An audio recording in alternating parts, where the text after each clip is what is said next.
Kumusta kayo dyan, Kuya Mon? Yan, sabi ni Rosemary. Sa Bala Fernandez yan, okay naman kami. Malakas ang loob ko dahil siya ang nag-uutos sa akin. Pagtiwala kayo, mas madaling nga gamutin ang magtiwala sa kanya. Baka siya na nga inutos ng Diyos para sa amin. Ang Diyos magawa ng paraan. Na paano tayo tulungan ng Diyos. Magugas ka ng pa. May rayos na naro. Yung mga katawan. Tulad ng mga isda. Pag-pray, Lord, bigyan mo na kami bakit ulas ko.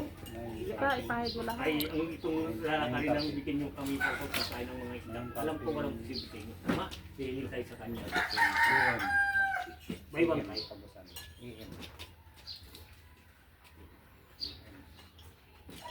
Hindi niya na kasi kamay yung kamay niya isa.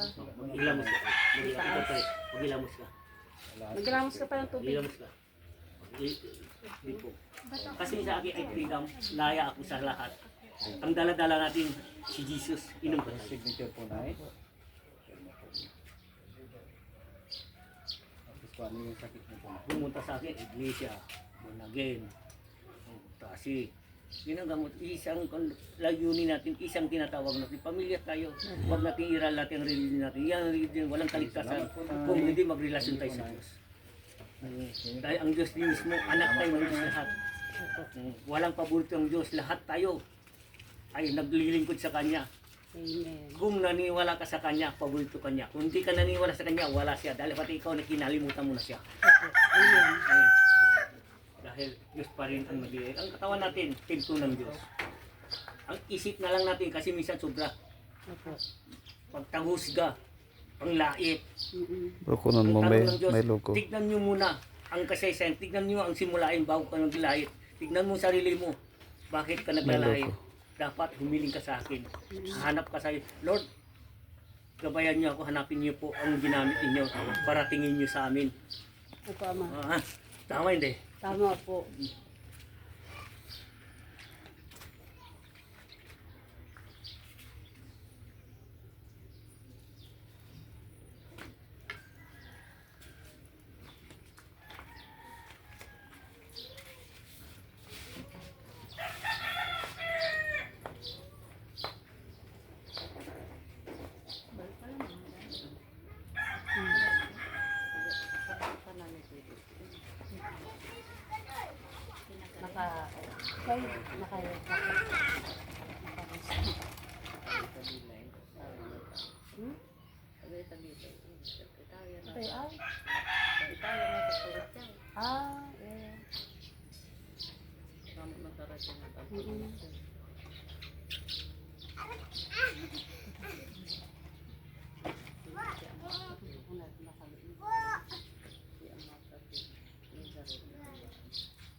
Try ko.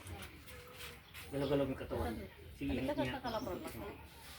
Sige, ganyan. Sige. Ganyan din mo tayo. Kaya mo yan. Sige. Kanya-kanya. Kumusta tayo? Medyo, gumaan. Hindi. Kunti-kunti. Hindi lahat naman biglaan. Alam mo kulang sa inyo tayo. Humiling tayo sa kanya. Ha? Dahil siya ang pag-asa. Katawan niya, katawan ng Diyos yan. Templo ng Diyos yan.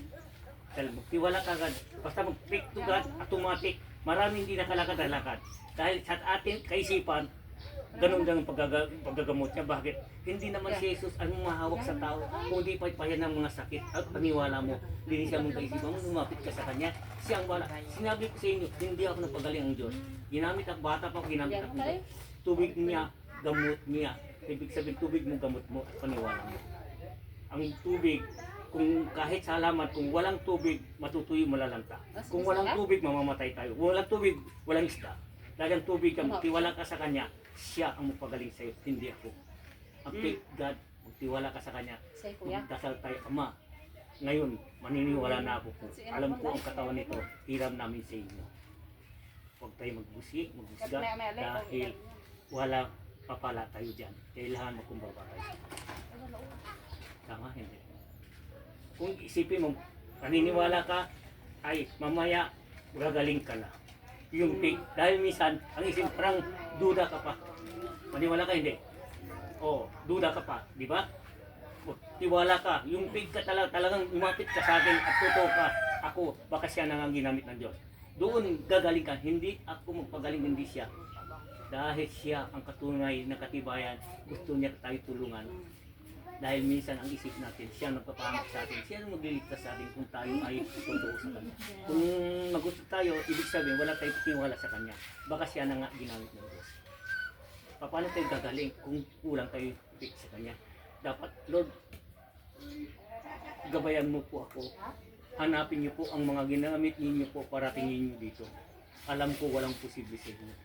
Dahil siya ang buhay natin. Hiram natin ang buhay natin sa Kanya. Hiram sa Diyos ang ating buhay. Kailangan pigtugat, gagaling ka tatay, magbalik loob tayo sa Diyos. Tama hindi. Dito sa akin, dito liwanag, gusto ko pa kayo. Siyang Diyos ang bahala. Siyang pwede kumuha sa atin, wala nang iba. Hindi natin alam kung kailan tayo kukunin niya. Dahil habang nandito tayo, pagpakita tayo, ay pagmamahal sa Diyos. Dahil ang Diyos, nagmamahal sa Diyos sa atin. Gusto na tayo tulungan, kailangan kahit isang liwanag at tawag lang sa Kanya at siya ay nandito. Nagmamahal siya sa atin. Kung totoo ka, totoo ang paggagamit ko. Kung nangalanganin ka, alanganin din. Dahil sa iyo, ang katibay at katotohanan. Paniwala ka at ang Diyos mismo ang nagsugo sa akin. Kailangan pick ka sa Diyos. Dahil hindi kami pumunta dito kundi dahil sa Kanya. Gusto niya tumulong, kailangan magbalik loob tayo sa Kanya. Kunti-kunti yan tayo, huwag mo sabihin ay wala. Dahil libo-libo ng tao ang ginamit ko. Nagbarangay ba tayo ng COVID? Gumaling. Ikaw lang sabi niya, wala nangyari. Ibig sabihin, kulang ka. Tingnan mo, Mio, Vice Mio, para makikita nyo yung mga kwan. Wala dito yung mga barangay-barangay. Lahat ito yung pirma ng barangay. Pirma ng barangay.